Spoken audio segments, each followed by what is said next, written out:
welcome to Racing in Queensland. I'm your host, Jesse McDonald, and what a show we have lined up for you tonight. We have interviews with Gerald Ryan about his runners tomorrow with Angel of Mercy, Extra Seed and Dancers on Stars. We also talk with Prue Reid, Marketing Manager of the Brisbane Racing Club, and talk about what events are on over the carnival.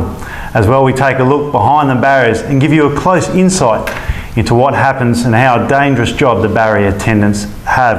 As well, we've got 2 giveaway tickets for the Doomben 10,000, where we'll have a special question for that, and that question is, which Melbourne Storm player rode track work for Gay Waterhouse? Now, as you know, you can email that question into racinginfo@racinginqueensland.com. As well, congratulations to Peter Adley, who won the tickets to tomorrow's races, and I hope you followed the last week winner Hume at 50 to 1. And also Jason's best bets of Solzhenitsyn.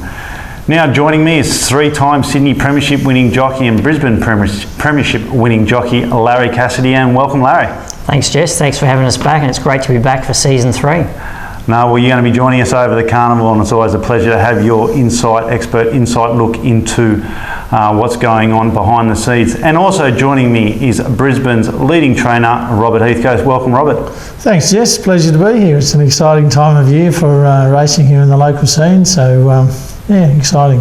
Now we're going to get straight into it. We've got plenty of races to cover, and hopefully plenty of winners to find for the viewers home. Now we're going to have a look at race 2, the Bollinger, the Champagne Classic, the 2-year-old race over the 1200.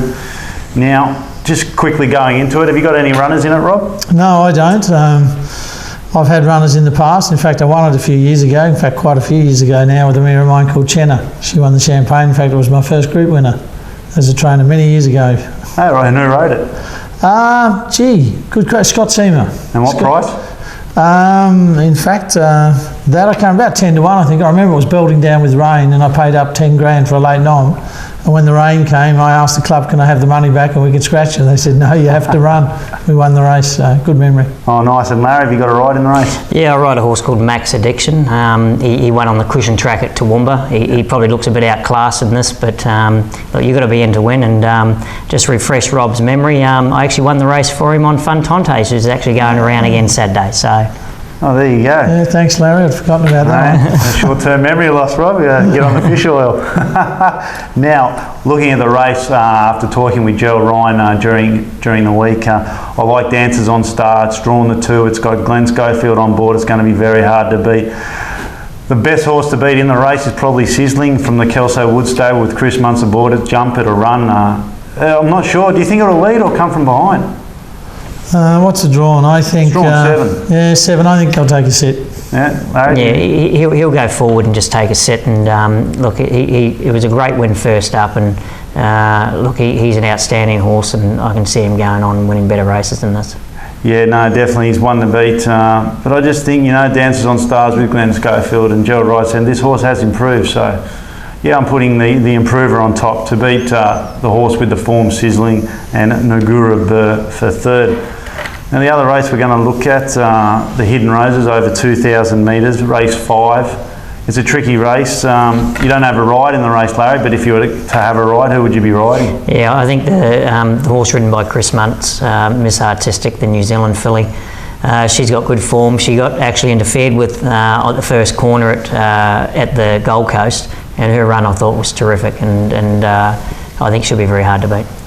And Rob, you haven't got a runner in the race, but you got. Well, I've got 5th Emergency, but I doubt very much she'll get a start in the shadow. But there's a filly in that race that I actually worked with it last Tuesday week ago on the course proper at Doomben, a filly called Quintessential, John Sargent's horse, and that horse worked with a nice horse of mine called Trump, who was very, very unlucky in the 2,000 metre rough habit last Saturday. He got caught deep all the way, and they still only got beat a couple of lengths. But I actually thought Quintessential shaded Trump that day they worked. So, I really think if it can have any luck, and I think a pertinent point also, Damien Brown committed to this ride some time ago and has given up some good rides to ride this. And he did get suspended last week, and he elected to ride at this meeting instead of Doomben 10,000 next week. So, big call. So if she doesn't run in the race, what's her immediate target? Yeah, it's a tough call, and I know Larry's in the same situation with Lenny Treloar's horse called Tuskegee Hawk. There are emergencies for this race, but we've both got them nominated and accepted to race at Ipswich on Friday. Oh. So we have to make the call. I'm fifth emergency, so I'll definitely race at Ipswich, and Len and Larry will no doubt have to, put their heads together and figure, do we get a run, do we go for the race? Because I think Len's horse is a very nice filly in the making. I think there's a nice race in it.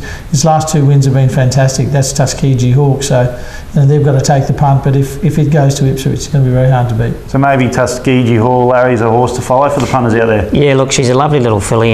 She probably just lacks a little bit in size, but what she does make up is her heart, and she's a promising filly. But obviously, if she does get a run, it's a big step up in grade. But she definitely is one worth following down the track. Now, myself, I like Angel of Mercy here, number 5 from the Gerald Ryan stamp. I like her win last start. She's in form. I like horses that are in form, especially when they come up here in winter. They seem to grow another leg. And Gerald Ryan, he knows what it takes to win these races. He's won them plenty of times. And with Corey Brown on board, the only query is barrier 19. I mean, she'll probably come out of 16 or 15. And Larry, drawn 15 over the 2000. How hard is it to win from there? Yeah, look, you've just got to get in and get some cover, or depending on the speed of the race and how forward you go. If you've got speed, well, you can get across the field, get to the fence, and then take a sit and hopefully let someone go around you and get a bit of cover. But very important you get in before that first corner, because if you're wide, you're doing a lot of work around that corner. Now, Rob, if you have a runner in this race and you're drawn 16 or 15, would you run? Yeah, I'd run, because there are only 3 once, and it's an important part of the whole program. If you're Oaks bound, you can't afford not to run. Yeah. So it's a matter of, if you don't run, then you're on the sidelines for 2 weeks, and there may be a month between runs. So you're more or less compelled to run. And the barrier, as Larry says, it's such a crucial aspect of racing, and it can determine your chance as soon as that marble falls.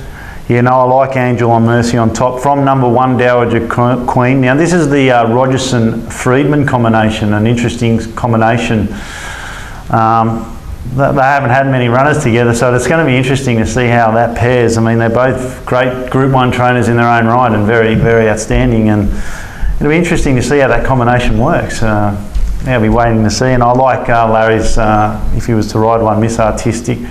Now, it's from New Zealand. Why aren't you on it? Hey? I think Chris got on the phone a bit sooner.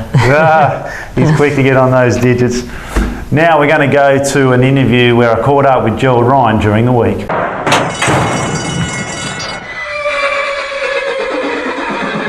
Joining me on Racing in Queensland's Gerald Ryan, and it's been a long time between drinks since we caught up, Gerald, but it's great to have you on the show. Yeah, thanks, mate. Yeah, it's a long time since you run around the backyard trying to feed a horse, yeah.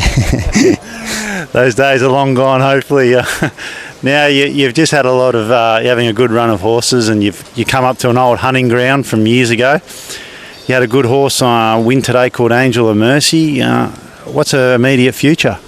Well, she come up here with the aim of the Oaks if she could run the journey. She hadn't been any further than 1,400 metres.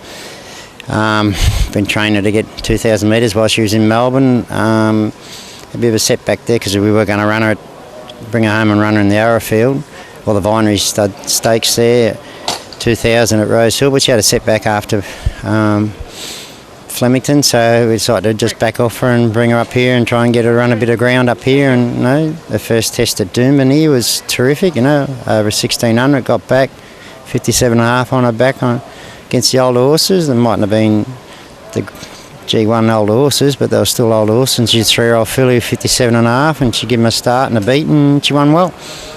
Now, do you think she's got the pedigree and the constitution to run the distance of the Oaks? She's got the constitution to run the distance, the pedigree. She's by Hussein Clay Hero mare, who was a sister to Divine Madonna, who was able to run a strong 1,600 metres there a few years ago. There's another Group 1 winner in the pedigree that was a good 1,600, 1,800 metre horse. I was looking at Warrnambool the other day in the Grand Annual. The horse who won the Grand Annual. He's out of a Clay Hero mare, so, But to look at the individual and to look at her and the way she races, I think she'd get the Oaks journey. And Larry won a Larry Cassidy won an Oaks on Arctic Scent for me back in about 96, and she had a pedigree that couldn't run further than 1,200 metres, and she won the Oaks and the Caulfield Cup as a 4-year-old.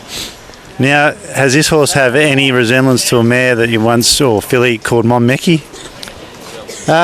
Both got a bit of nasty streak in them. Monmeki was a handful, but she's a good race mare, but she was a handful, and she won the Oaks there, Paul Hammersley on her.